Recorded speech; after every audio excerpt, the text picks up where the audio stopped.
أعوذ بالله من الشيطان الرجيم بسم الله الرحمن الرحيم الحمد لله رب العالمين الرحمن الرحيم مالك يوم الدين إياك نعبد وإياك نستعين اهدنا الصراط المستقيم صراط الذين أنعمت عليهم غير المغضوب عليهم ولا الضالين آمين. Adúpẹ́ fún Ọlọ́run Ọba. Ọ̀pọ̀lọpọ̀ àsàlátù kó lọ máa bá Ànábì wa Muhammad sallallahu alayhi wa sallam. Látara Ànábì wa Muhammad, gbogbo àwọn sàábì Ànábì àtàwọn tó tẹ̀lé gbogbo wọn pátá, àlékún ìyọ́nú Ọlọ́run, àlékún mágfírà kó lọ máa bá gbogbo wọn.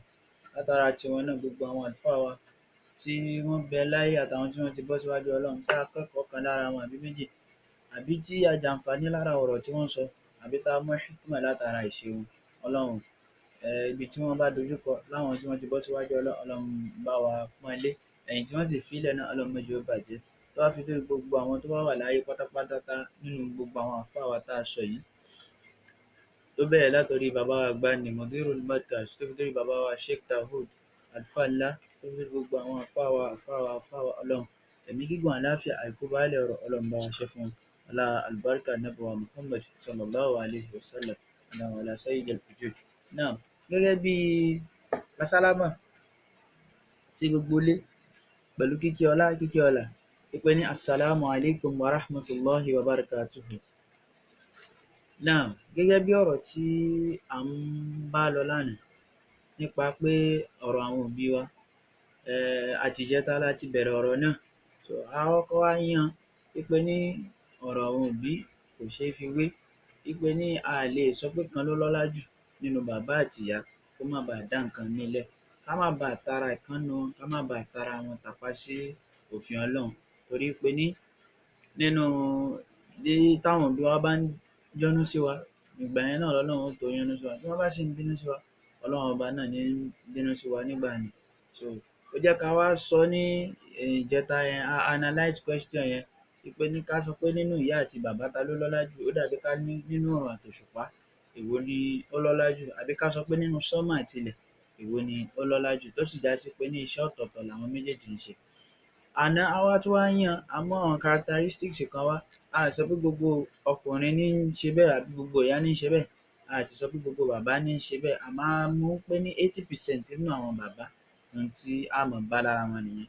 80% nínú àwọn ìyá náà ohun tá a máa bá lára wọn náà ni àwọn nǹkan tá a kà kalẹ̀ un.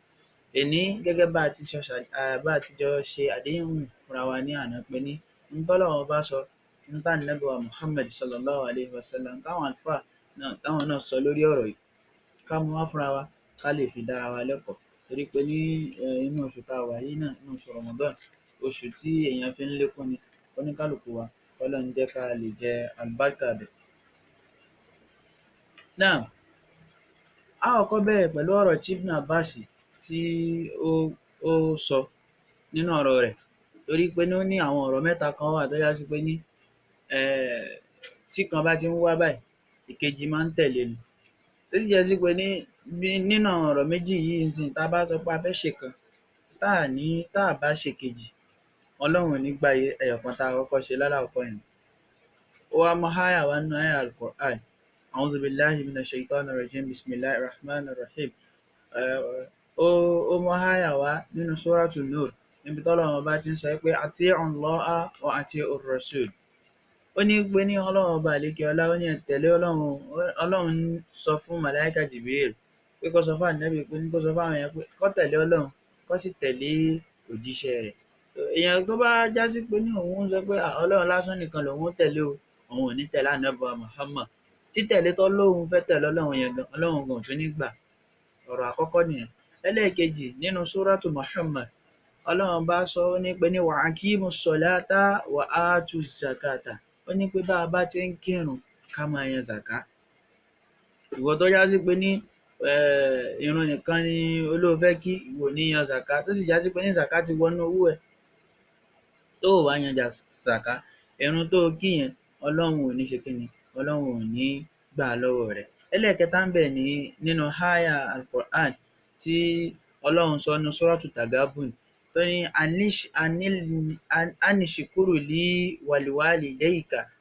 Ó ní pé ní Ọlọ́run ọba ní bẹ́ẹ̀ bá ti ń dúpẹ́ fẹ́mi Ọlọ́run ọba tán o, ẹni tó kàn tẹ́ ẹ̀ tún máa dúpẹ́ fún òun náà ni ta ni? Òun náà làwọn òbí yín. Ẹ ti rí ibi tọ́rọ̀ òbí kan pádé tó já sí pé ní àwọn ọ̀rọ̀ tí Ọlọ́run bá máa ń sábà ń repeat jù nínú Al-Qur'an. Mo ti sọ nínú bóyá fídíò ẹlẹ́ẹ̀kejì àbí alákọ̀ọ́kọ́ tá a ṣe pé ní nǹkan tọ́lọ́run bá sábà máa ń repeat nínú Al-Qur'an ó yẹ kéèyàn máa wòye sí i. Á já sí pé ní híkímọ̀ kan wà lára kiní yẹn àbí fọ́dùlù kan àbí nǹkan kan tọ́lọ́run fẹ́ kí oníkálùkù wa mọ̀ tá à tíì mọ̀ àbí tó yẹ ká ṣe tá à tíì máa ṣe nínú ọ̀rọ̀ nìyẹn. So ọ̀rọ̀ mẹ́ta tí Ibn Abbas tí òun mú wá nínú ọ̀rọ̀ rẹ̀ nìyẹn. Tó sì já sí pé ní gbogbo ibi tá a bá dé nínú Al-Qur'an,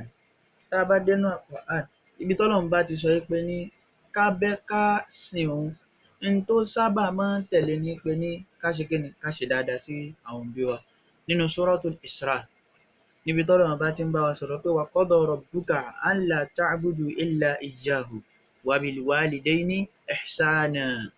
Ọlọ́run bá ní pé ní òun ti ṣe lọ́ranyàn pé ká má sin ẹlòmíì yàtọ̀ sí òun o. Wa bil walidayni ihsana, àwọn òbí wa méjèèjì ká máa ṣe dáadáa sí wọn. Ṣé ẹ rí i pé nígbà tọ́lọ́run ó dárúkọ òbí ńbẹ̀, Ọlọ́run ò sọ pé bàbá rẹ ni ó ṣe dáadáa sí, Ọlọ́run ò sì sọ pé ìyá nìkan ni ó ṣe dáadáa sí, àwọn méjèèjì ni Ọlọ́run sì ní kó ṣe kíni? Kó ṣe dáadáa sí. Níbi táyà náà tún ti ń lọ, ó ní pé ní imma yablughanna indaka al-kibara ahaduhuma aw kilahuma fala taqul lahuma uffin wala tanharhuma wa qul lahuma qawlan karima. Tó bá já sí pé ní ìkan náà òbí ló dàgbà sí ọ lọ́wọ́ àbí tó já sí pé ní méjèèjì náà ló dàgbà sí ọ lọ́wọ́, má sọ̀rọ̀ ṣíọ̀ sí wọn, má sì bú àwọn òbí rẹ. Qul lahuma qawlan karima, ọ̀rọ̀ alápọ̀nlé ni o máa bá wọn sọ. Tó bá jẹ́ já sí pé ní àwọn kò sí ìnsàníyà máa ń gbéyàn, èèyàn kan lè ṣe nǹkan tó dùn yàn ńgbà míì. So wọ́n lè ṣe nǹkan tó dùn ẹ́ àmọ́ kò sí bó o ti fẹ́ ṣe é. Ó padà ọ̀rọ̀ àpọ́nlé ni Ọlọ́run bá pa wá láṣẹ ká sọ fáwọn òbí wa. Ló mú mi rántí ìtàn kan tí àwọn àlùfáà wa kan sọ fún wa, ó ti pẹ́ púpọ̀ nígbà náà. Wọ́n ní pé ní wọ́n ń pe ọmọkùnrin kan ní Abdul Jabbar. So Jabbar lorúkọ ọmọkùnrin. So ó ní ìyá, ó ní bàbá, àmọ́ bàbá rẹ̀ ti bọ́ síwájú Ọlọ́run, ìyá rẹ̀ nìkan ló wá ṣẹ́kù. So òun sì ti gbọ́ àyá Kùránì pé ní wa qada rabbuka alla ta'budu illa iyyahu wa bil walidayni ihsana, pé ká ṣe dáadáa sáwọn òbí wa. So ọmọkùnrin Abdul Jabbar yìí, ibi tí ìyá rẹ̀ tọ́ dé, ó ti wá déèyàn kan tó ti ní owó lọ́wọ́ púpọ̀, tó já sí pé Ọlọ́run ti ṣàánú ẹ̀ gan. So ó wá wò pé kí lòun lè tún ṣe tóun lè tún fi kún ìyá òun lójú. Ó bá lọ bá ìyá rẹ̀ ńjọ́ kan, ó bá ní mọ́mì, kí lẹ fẹ́ kí n ṣe fún yín tó já sí pé ní ó máa ju ohun tẹ́yin ti ṣe fún mi kékeré lọ. Ìyá rẹ̀ wò ó pé Abdul Jabbar, kò sí nǹkan tó lè ṣe tó lè fún mi lówó, tó lè ṣe kíní kan tó lè tó wàhálà tí mo ti ṣe fún yín kékeré o. Jabbar yẹn ò wá fẹ́, kò gbàgbọ́, ló bá bọ́ta, ló wá lọ ra mọ́tò, ó páàkì oúnjẹ sẹ́yìn búùtù, ó ṣe kíní kan, ó ṣáà tún ṣe gbogbo àwọn nǹkan mèremère, ó bá gbé wá fún ìyá, ó fi surprise ìyá kọ̀ tó rẹ́rìn-ín pé ní Abdul Jabbar, gbogbo èyí tó ṣe yìí kò tíì tó dá kan nǹkan tó ṣe fún mi ní kékeré. So ìyá wa sọ pé ṣé o rẹ́dì láti ṣe nǹkan tó máa ju nǹkan tí wọ́n ṣe fún mi lọ ní kékeré? Abdul Jabbar sọ pé bẹ́ẹ̀ ni òun rẹ́dì. So ni ìyá wa sọ fún pé okay, ṣó mọ nǹkan tá a máa ṣe? Pátì la máa ṣe. Abdul Jabbar wá wò pé pátì ńlẹ̀ ńbí, màálù mélòó lẹ fẹ́ ká pa? Àpò ráìsì mélòó ni ká gbé wá? Àbí báwo lẹ ṣe fẹ́ ká ṣe? Abdul Jabbar ó ń béèrè lọ́wọ́ ìyá rẹ̀ bẹ́ẹ̀. Ìyá rẹ̀ ní kò ṣe níwọ̀nba ráńpẹ́. Àwọn èèyàn ọlọ́lá náà ni kò pè wá, àwọn ọ̀rẹ́ rẹ̀ tí wọ́n lówó dáadáa, tí wọ́n gbayì, kò sì jẹ́ kí TV kó gbé pátì tá a fẹ́ ṣe. Wọ́n sọ pé ìyẹn wàláhì màámi, èyí tẹ́ béèrè òun ló fi ń kéré jù nínú nǹkan tí ń kéré. Òun ló fi ń kéré jù nínú nǹkan tí ó ń kéré tí mo lè ṣe lọ. Lóòótọ́ náà, Abdul Jabbar ó bá pàpè jẹ sí weekend. Gbogbo àwọn ọ̀rẹ́ ẹ̀ ló wá invite pé ní mo fẹ́ ṣe nǹkan mèremère fún ìyá mi. Tí a sì pé ní nǹkan tí mo fẹ́ ṣe ó ju nǹkan táwọn ti ṣe fún mi lọ kékeré. Àwọn ọ̀rẹ́ táìtù kéré yẹn náà ó entice àwọn ọ̀rẹ́, gbogbo wọn ni wọ́n wá ojú pé wọ́n ti ń ṣe pátì lọ, pátì ti dáárín, pátì ti ń dùn. ìyá Abdul-Jabbar wá sọ fún Jabbar pé Jabbar o ṣó lè pọn mi. Ìyá rẹ̀ ní Abdul-Jabbar sọ pé anything tẹ́ ẹ bá fẹ́ kí n ṣe fún yín sẹ̀ máa ṣe. Ló bá pọ̀n ìyá, ó pọ̀n ìyá láti inú yàrá, tó bá pọ̀n ìyá dé ojú agbo, ìyá ní kó pọ̀n òun dé ojú agbo. Ìgbà tó wá dójú agbo tán, bí ìyá ṣe yàgbẹ́ sára Jabbar nù. Jabbar ló kọ́kọ́ gbóòórùn pé kí ló ń rùn báyìí. Ìyá ní àwọn ò mọ̀, bóyá kó sọ̀ mí kalẹ̀ náà ká tiẹ̀ wo nǹkan tí ó ń. Ìgbà tí Abdul-Jabbar ó wọ aṣọ ìyá, ó ti rí pé ìgbẹ́ ti fọ́n sí ara aṣọ, ó ti wá ń rùn. Kódà ìgbẹ́ yẹn rùn torí pé ní parlour party ni wọ́n rọra ṣe. Ìgbẹ́ yẹn rùn tó jẹ́ pé ní àwọn èèyàn tí Abdul-Jabbar gan pè wá gan pé kí wá ní rùn báyìí. Abdul-Jabbar wá pé màmá kí tẹ́ ṣe máa yàgbẹ́ sáṣọ bí tẹ́ ṣe máa ṣe báyìí, tẹ́ ṣe máa ṣe báyìí. So ìyá Abdul-Jabbar wá ní pé ó ti rí kékeré nínú nǹkan tí wọ́n ṣe fún mi nígbà tó wà kékeré ni mo kàn ṣe fún ẹ. Àìmọye yẹ̀yẹ́ tó yẹ̀yẹ́ mi lóde tó já sí pé ní aṣọ kan ni máa mú wá sóde, ẹlòmíì ló máa yá mi láṣọ tí màá wọ̀ lọlé. Á já sí pé ní kò sí nǹkan tá a fẹ́ nípa afẹ́ ṣe láyé. Wàhálà táwọn òbí wa ti ṣe lé wa lórí, a lè rí dí padà. Ó dàbí ọ̀rọ̀ nínú ọ̀rọ̀ Ànábì wa Muhammad sallallahu alayhi wa sallam. Ànábì bá wa sọ̀rọ̀, ó ní pé ní alá anbi'ukum bi akbaril kaba'ir al-ishraku billahi wa uququl walidain. Ànábì ní ẹ tẹ́tí ẹ gbọ́ o, n tó fi ń tóbi jù nínú ẹ̀ṣẹ̀. Àkọ́kọ́ ńbẹ̀ ni al-ishraku billahi, pé ká dá nǹkan míì papọ̀ mọ́ Ọlọ́run. Ẹlẹ́ẹ̀kejì ni uququl walidain, òun náà ni pé ní ká má wàá gbọ́ràn sáwọn òbí wa lẹ́nu. Táwọn òbí wa bá gba báyìí káwa gbà báyìí, táwọn òbí wa bá gba báyìí káwa gbà báyìí. Ànábì wa Muhammad sọ pé nínú àwọn ẹ̀ṣẹ̀ kàbáìrì ló wà tí a bá ṣe kíni, tí a bá túbá. Ànábì náà tún bá wa sọ̀rọ̀ nínú ọ̀rọ̀ rẹ̀, ó sọ pé àwọn méjì kan wà tó já sí pé ní wọn ò ní wọ àlìjánnà. Alákọ̀ọ́kọ́ ńbẹ̀ ni ẹni tí ó já sí pé ní kò kí ń gbọ́rọ̀ sáwọn òbí ẹ̀ lẹ́nu. Wa mannanun, àti ẹni tó já sí pé ní tó bá ṣoore fún yàn báyìí, ó ṣoore kọ̀kọ̀ láì wá àti ẹ̀jọ́ òun ṣoore fún ẹni kọ̀kọ̀. Ìgbà tó máa fi máa di next week bá èèyàn dọ́sìnì mẹ́wàá wọ́n ti gbọ́. Àbí kó já sí pé ní ibi tó ti ṣoore kọ̀kọ̀ ló ti ṣoore fún ẹ, àmọ́ ńgbà tí ó ti padà wá sọ bóyá ibi ìjókòó kan pé Abdul kíní gan, tọ́ọ̀pù tí mo fún ẹ ní ìjẹta yẹn ńkọ́ kò mú wá. So irú àwọn bẹ́ẹ̀ yẹn Ànábì wa Muhammad sallallahu alaihi wasallam ó ní pé ní àlùjánnà wọn ń tí ń mì ní. Ànábì wa Muhammad òun ni ó bá wa sọ ọ̀rọ̀ bẹ́ẹ̀. Ànábì náà sì tún bá wa sọ̀rọ̀ nínú hadisi rẹ̀, ó ní pé ní ja'a rajulun ila nabiyyi sallallahu alaihi wasallam. Ọmọkùnrin kan ó lọ bá Ànábì wa Muhammad sallallahu alaihi wasallam, ó ní ya Rasulallah, ìrẹ́ Ànábì wa Muhammad, ara'ayta idha sallaytu salawatil khamsa wa sumtu Ramadan wa uddiyat zakat wa hajjatu al-bayta fama zali. Faqala Rasulullah sallallahu alaihi wasallam, man fa'ala dhalika kana ma'a an-nabiyyina was-siddiqina wash-shuhada'i was-salihin illa an yu'aqqa walidayhi. Ọmọkùnrin lọ bá Ànábì, ó béèrè question lọ́wọ́ Ànábì pé ní, ó ní tí n bá ń kírun ọ̀ranyàn márààrún, mò ń gbààwẹ̀ Ramadan gẹ́gẹ́ bá ti ń gbà yìí, mò ń yan zaka, mò ń lọ sí hajj, ó ní pé kí ni ó mọ bẹ fún mi, àti kí ni nǹkan tí èmi náà máa expect nínú gbogbo àwọn nǹkan tí mo ṣe.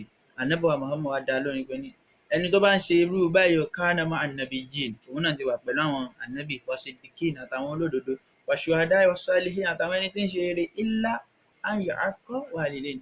Ẹni tí ò ní fi sí lára wọn ni pé ní àyàfi tí ó bá ṣe etí kún sí nǹkan táwọn òbí ẹ̀ tí wọ́n bá bá sọ. Ibi tí mo fẹ́ fàyọ ńbẹ̀ ni pé nígbà táwọn ànábì wa Muhammad sallallahu alaihi wasallam àti Ọlọ́run nígbà tí ó mọ sọ gbogbo àwọn ọ̀rọ̀ tá à ń sọ yìí, kò dá orí apá kan fa apá kan sí. Kò sọ pé dandan ni o, ìyá ni ká ṣe dáadáa sí nìkan, àbí kó já sí pé ní bàbá ni ká ṣe dáadáa sí.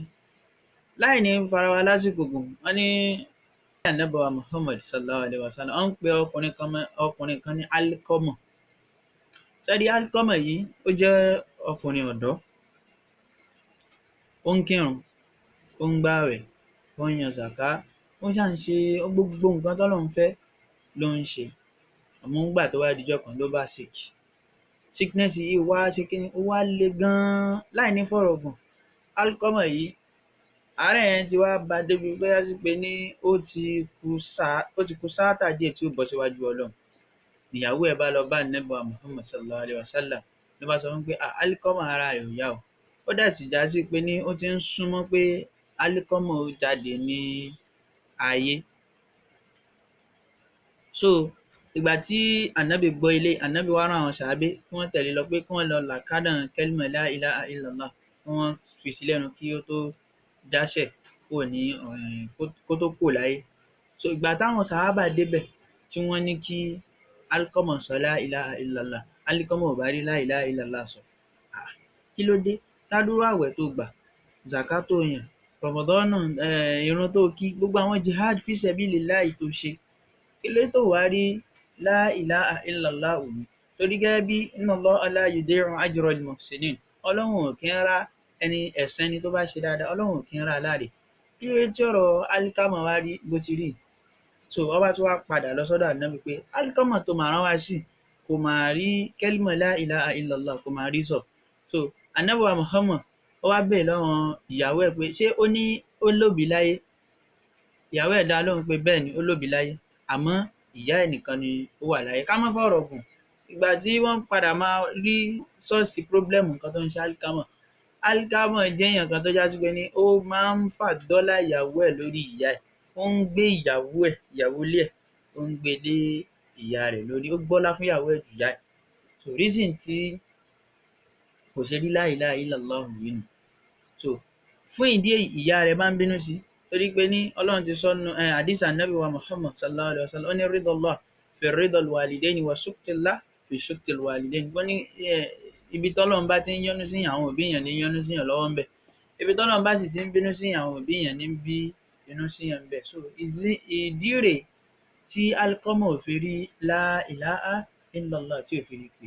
So ìgbà tí Ànábì wa Muhammad sallallahu alaihi wasallam kẹjú àwọ̀ àánú tí ń bẹ lára ìyá o.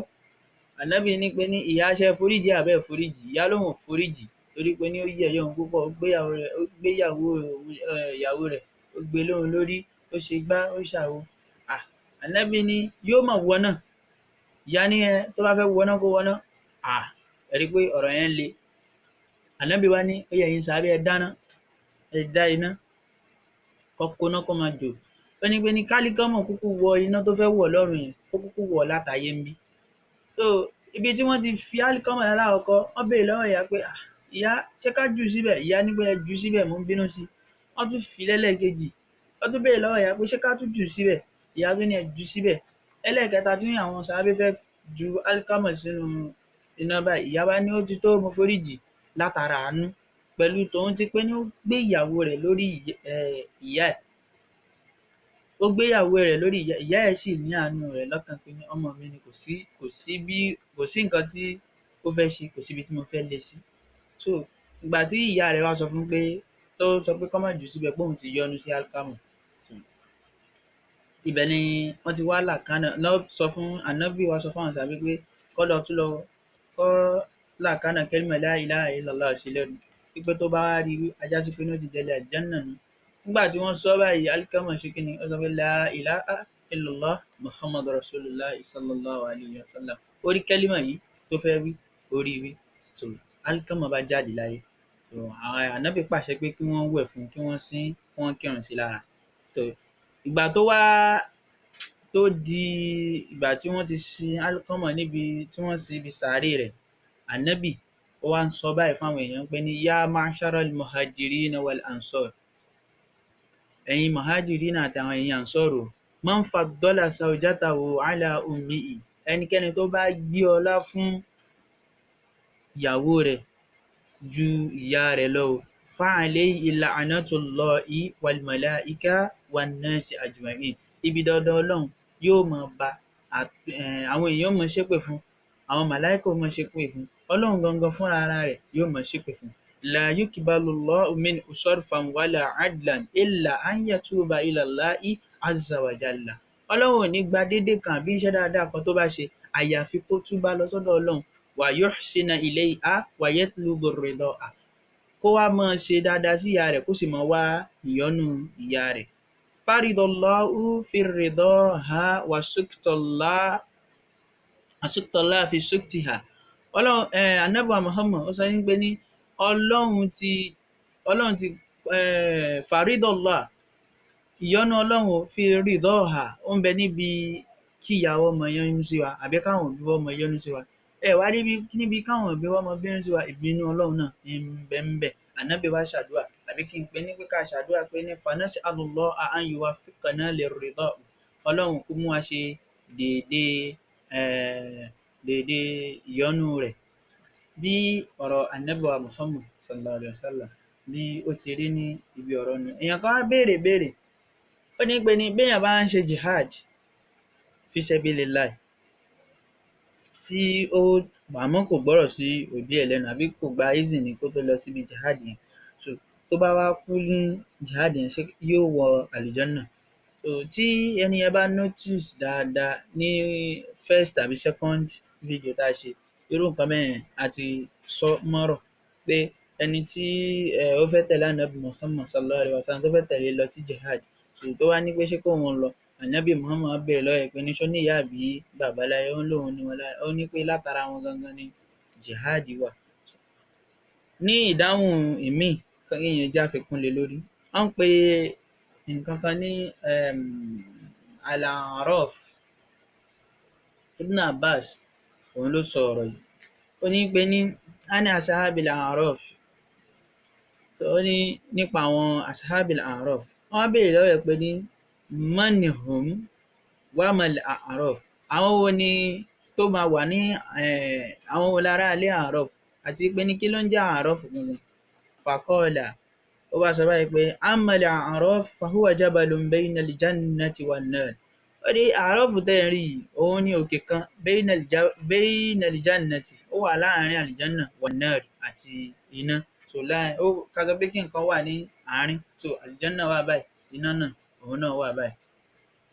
Ó wá bá ọ̀rọ̀ rẹ̀ lọ, ó ní pé ní wa innama sumiya al-A'raf li'annahu mushrifun ala al-jannati wan-nari wa alayhi al-ashjar wath-thimar wal-anhar. Ó ní pé ní wọ́n sọ bẹ̀yẹn ní A'raf tó yí pé já sí pé ní gbogbo àwọn tó wà ní àlìjánà àtàwọn tó wà ní gbogbo wọn náà ni wọ́n mọ̀, ó gbajúmọ̀ lọ́dọ̀ wọn ibi ààyè yẹn. So reason tí wọ́n ṣe sọ ní A'raf nìyẹn. Amma rijalu alladhina yakununa alayhi fahum rijalu kharaju ila al-jihad bighayri rida abaihim wa ummahatihim fakutilu fil jihad. Àwọn ashabul A'raf yìí làwọn tó já sí pé ní wọ́n jáde sí jihad, tí wọ́n lọ sójú ọ̀nà tọ́lọ́run, tí wọ́n wá pa wọ́n síbẹ̀ tí wọ́n ráyè wálé. Àmọ́ jihad tí wọ́n lọ yìí, wọ́n gba àṣẹ lẹ́nu bàbá wọn àti ìyá wọn, àbí pé ìyá wọn ò yọ́nú sí ibi tí wọ́n lọ yẹn àti bàbá wọn ò yọ́nú sí ibi tí wọ́n lọ yẹn. So famana'ahumul qatlu fi sabilillahi an dukhulin nar. Ọlọ́run sì ti sọ gẹ́gẹ́ bí àyá Al-Qur'ani tá a kà síwájú pé ní la yudi'u ajral muhsinin, ẹni tó bá ṣe dáadáa Ọlọ́run ò ní rán ẹ̀san rẹ̀ láre. So ẹni tó bá dẹ̀ ti ṣe jihad fi sabilillahi kò ní wọná. Ohun tó fà á tí wọ́n ní Ọlọ́run wá mọ̀ náà, Ọlọ́run kọ̀ fún wọn láti wọná torí pé ní wọ́n pa wọ́n sí jihad fi sabilillah, ojú ọ̀nà tọ́lọ́run ni wọ́n pa wọ́n sí. Wa mana'ahum uququl walidayni an dukhulil janna, Ọlọ́run wá tún kọ̀ fún wọn láti wà àlìjánà torí pé ní uququl walidayni ni wọ́n ṣe, wọn ò gbọ́rọ̀ sí àwọn òbí wọn lẹ́nu. So àárín àlìjánà àti náà ni wọ́n máa wà. Ó dàbí pé kéèyàn transfer owó láti Access Bank lọ sí GTB ni, èyí credit alert ní GTB kò rí, debit ni wọ́n sì ti debit ẹ̀. So ẹni tó wá ń sọ pé òun transfer owó sí lóhùn ò rí owó, èbó yẹ kí Access tún kọ́ refund ẹ̀ padà ni, èyí refund kò rí, èyí credit lápá lọ́hùn náà kò rí. Ó wá wà bẹ́ẹ̀ náà eré tìjà ìwà múnà táfò ní Dùrẹ́dì sọ, ó wà lórí pé yóò rí bẹ́ẹ̀. So ibẹ̀ yẹn ni wọ́n wà títí tọ́lọ́run fi ṣe kíni, tọ́lọ́run fi dájọ́ wọn. So ti gbogbo jihad téèyàn fẹ́ ṣe láyé, gbogbo nǹkan téèyàn ojú ọ̀nà nǹkan téèyàn fẹ́ ṣe láyé, tí ìyọ́nú òbí èèyàn ò bá sí ńbẹ̀, ó ń súnmọ́ pé ní Ọlọ́run fún wọn ládàá ihun tí wọ́n lọ ṣe o, àmọ́ ládàá pé wọn ò gbọ́rọ̀ sóbì wọn lẹ́nu náà, Ọlọ́run ṣe kíni? Ọlọ́run fún un. Gẹ́gẹ́ bí ọ̀rọ̀ tí àwọn ọ̀rọ̀ pọ̀ tí àwọn àlùfáà sọ. Kódà nínú àtáórá, Abubakar ọmọ Maryam, ó lóun kà nínú àtáórá pé ẹni tó bá na ìyá rẹ̀ àbí bàbá rẹ̀ yuktal, wọn ó pa á ni. Èmíì tún sọ, ó sọ pé òun tún rí kà nínú àtáórá pé ala man sakka walidahu rajmu, ó ní pé ní ẹni tó bá gbá etí ìyá àbí bàbá ẹ̀, tó bá gbá etí wọn, wọn ò lẹ̀ lóko pa ni. Ẹ tún gbọ́ àwọn ọ̀rọ̀. Kùránì kan leléyìí, nínú àtáórá tún nìyẹn tún wà o. So nínú pé ká wá ìyọ́nú Ọlọ́run ni ká wá ìyọ́nú àwọn òbí wa. Nínú pé ká sì wá ìbínú Ọlọ́run ni pé ká wá ìbínú àwọn òbí wa. Torí pé Ànábì náà ti sọ ní pé ní àlùjánnà wa o, ó ń bẹ lábẹ́ gìgísẹ̀ ìyá wa. Ẹ má wàá já ṣẹ Ọlọ́run torí pé wọ́n ń dárúkọ Ummu ká má ṣẹ Ọlọ́run ńbẹ̀. Torí ẹlòmíì á sì gbọ́ sí pé ṣèbí ìyá nìkan ni wọ́n ń dárúkọ, wọn ò ṣáà dárúkọ bàbá. Àwọn méjèèjì lọ́lọ́run bá ń sọ. Torí tó o bá ṣe fápá kan, tó ò ṣe fápá kan, wàlídénì yẹn kò ní pé lórí ẹ̀. Ẹ̀san tó yẹ kó o rí níbi pé ò ń ṣe dáadáa nì kò ní pé lórí ẹ̀. So gbogbo nǹkan tó o bá fẹ́ ṣe, àwọn méjèèjì ni kó ṣe kíni? Kó jẹ́ kó kárí fún. Ọlọ́run wọlá èyí tá a tún sọ, Ọlọ́run má jẹ́ á bá a ní ìbálẹ́jọ́ aburú. Ọlá àlùbáríkà Ànábì wa Muhammad, wọlá sayyidil wujud, wọlá subhana rabbika rabbil izzati amma yasifun, wa salamun ala al-mursalin, walhamdulillahi rabbil alamin.